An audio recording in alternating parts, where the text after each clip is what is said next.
বিসমিল্লাহির রহমানির রহিম। আসসালামু আলাইকুম। জনতা রান্নাঘর থেকে সবাইকে জানাচ্ছি শুভেচ্ছা। আশা করি সবাই ভালো আছেন। আজকে যে রেসিপিটি করব সেটা হচ্ছে আলু এবং ময়দা দিয়ে একটু ভিন্নধর্মী মানে আলু পরোটা তৈরি করব। ২ কাপ ময়দা নিয়ে নিয়েছি, ওখানে ১ কাপ আছে, এই যে ১ কাপ ২ কাপ ময়দা নিয়ে নিলাম। স্বাদ মতো লবণ দিয়ে দিচ্ছি। ১ চামচ ভরে চিনি দিয়ে দিচ্ছি।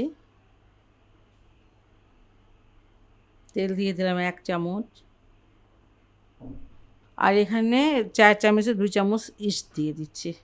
২ কাপ ময়দা, সেজন্য ২ চামচ ইস্ট দিলাম।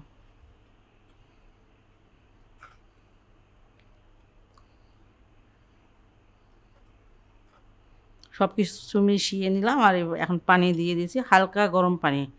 আপনি আঙুলটা চুবাতে পারেন না, এই ধরনের গরম পানি, সেটা দিয়ে দিচ্ছি। ইস্টের জন্য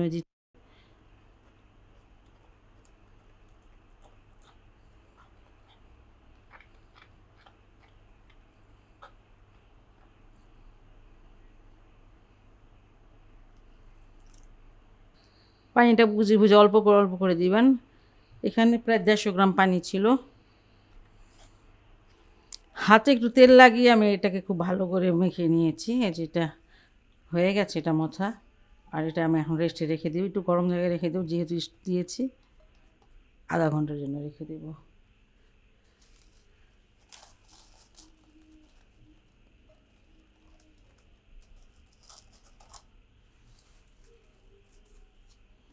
এটা আধা ঘন্টার জন্য রেখে দিলাম। আলুর পুরটা বানাতে চলে আসলাম। এখানে ১ চামচ তেল হবে দিয়েছি, বেশি তেল দেব না। আর অল্প একটু পেঁয়াজ।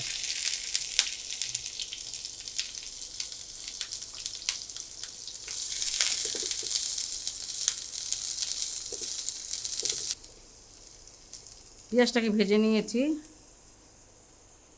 আলু দিয়ে দিচ্ছি। এখানে ৩টা আলু আছে।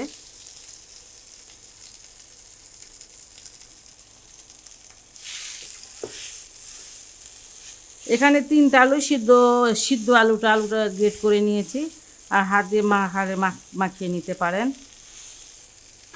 এই যে আধা চামচ দিয়ে দিচ্ছি চিলি ফ্লেক্স। ঝালটা আপনারা নিজের মতন করে দিয়ে নেবেন। এই কোয়ার্টার চামচ হবে এটা গরম মশলার গুঁড়া।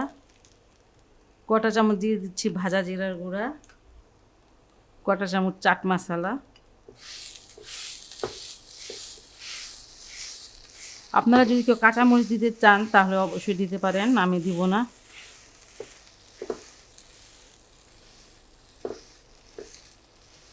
আলুর পুরটা যদি মজা হয় তাহলে অবশ্যই পরোটা বা যে ব্রেড, এটা কিন্তু মজা হয়।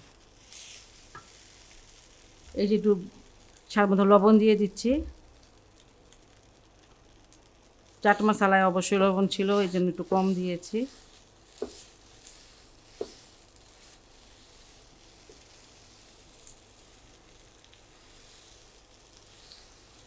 আলুর পুরটা আমার হয়ে গেছে। আর বাকি আর একটু ভাজা হয়ে যাবে যখন পরোটা ভাজবো। এটা এখন আমি নামিয়ে নিচ্ছি। ডোটা এখানে নিয়ে নিলাম। এটা মানে ফুলেছিল, বাতাসটা বের করে ফেলেছি। সেটা তো আর দেখানোর কিছু নাই, তাই না?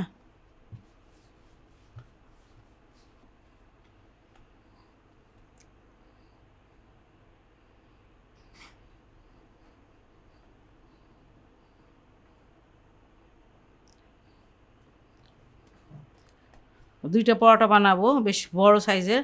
একটা খেলে পেট ভরে যাবে। যাই হোক, 2 ভাগে ভাগ করে নিলাম।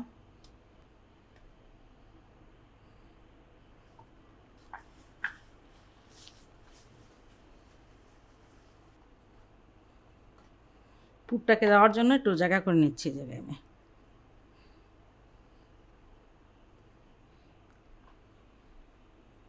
আলুর পুরটাকে 2 ভাগে ভাগ করে নিয়েছি।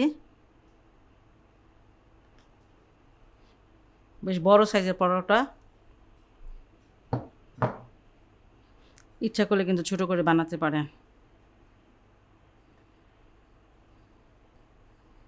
এই যে আমি যেভাবে করছি, যে দেখেন।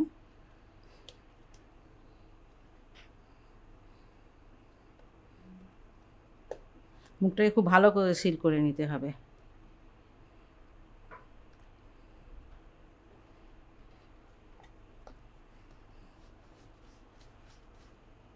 এই যে গোল করে নিয়েছি। এটা ইচ্ছা করলে হাত দিয়েও মানে করে নিতে পারেন। এটা যদি আপনি 10 মিনিট রেস্টে রেখে দেন না, তাহলে ডোটা আরও ফুলে যাবে। এই যে হাত দিয়ে করে নেওয়া যায় তখন।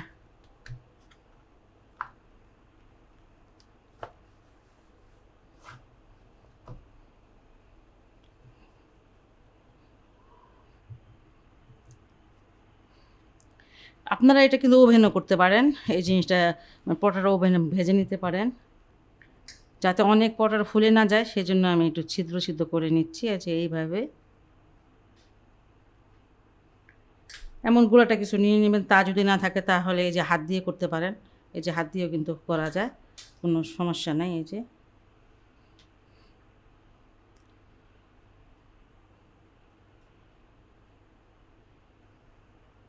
পরোটাটা আমি এখন ভেজে নিব। পরোটা ভাজতে চলে আসলাম। 1 চামচের মতন একটু তেল দিয়ে নিব আগে থেকেই।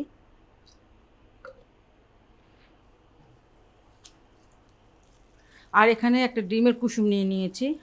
কুসুমটা শুধু কুসুম, সাদা অংশটা রেখে দিয়েছি। আর এটা একটু উপরে থেকে একটু ব্রাশ করে দেবো, দেখতে ভালো লাগবে আর কি, এই জন্যই। তবে এটা ডিম পরোটা না, এটা আলু পরোটাই। সেম প্রসেস আপনারা ওভেনে দিতে পারেন। ওভেন যারা ব্যবহার করেন, ওভেনে আরও হেলদি হয়। পরোটাটা আমি উল্টিয়ে দিচ্ছি।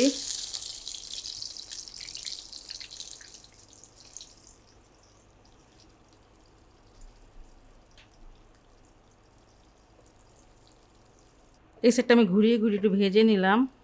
এবার উল্টিয়ে দিচ্ছি। মাশাআল্লাহ, দেখেন কত সুন্দর একটা পরোটা হয়েছে। এই সাইডটা আরেকটু ভেজে নেই আমি, আমার মনে হয় আরেকটু ভাজলে ভালো লাগবে। খুবই মজার একটু ভিন্ন ধর্মী একটা আলু পরোটা। আপনারা এটা বাসায় অবশ্যই ট্রাই করতে পারেন, যদি ভালো লাগে। আর ভালো অবশ্যই লাগবে। তাহলে আমার চ্যানেলকে লাইক করবেন, সাবস্ক্রাইব করবেন। সবাই ভালো থাকুন, সুস্থ থাকুন, নিরাপদে থাকুন, এই দোয়া করি। আল্লাহ হাফেজ। দেখেন মাশাআল্লাহ কত সুন্দর দেখতে পরোটাটা।